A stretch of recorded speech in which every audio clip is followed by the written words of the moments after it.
మెదక్ జిల్లా ఆందోళ్ మండలం పోతిరెడ్డిపల్లిలో గుర్తు తెలియని వ్యక్తులు అంబేద్కర్ విగ్రహాన్ని ధ్వంసం చేశారు.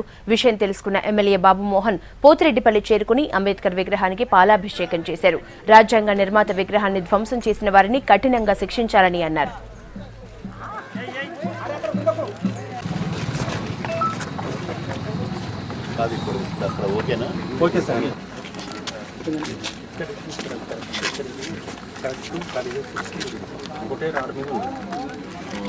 ముఖాముఖి తెలుసుకోవాలి.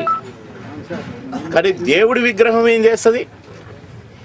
దేవుని విగ్రహానికి ఒక రాజ్యాంగాన్ని రచించినటువంటి జాతిపిత ఆయన అన్ని కులాలకు అన్ని వర్గాలకు అట్టడిగిన ఉన్న వర్గాలకు దారి చూపించిన ఆయన విగ్రహానికి రాయితో కొడితే తన ముఖానికి తను రాయి కొట్టుకున్నట్టు.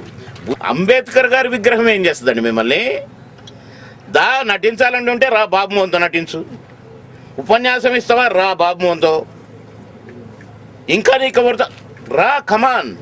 కానీ విగ్రహాలని దేవుడి బొమ్మలను చింపితే దేవుడి విగ్రహాలను పడగొడితే రాజ్యం వస్తుందా? మీరు కోటీశ్వరులు అవుతారా? మీరు ముఖ్యమంత్రులు అవుతారా? మంత్రులు అవుతారా? బుద్ధిలేనితనం, చేతగానితనం, సిగ్గులేనితనం ఇది. నేను నిజంగా ఖండిస్తున్నా. ఖండించడమే కాదు, హెచ్చరిస్తున్నా.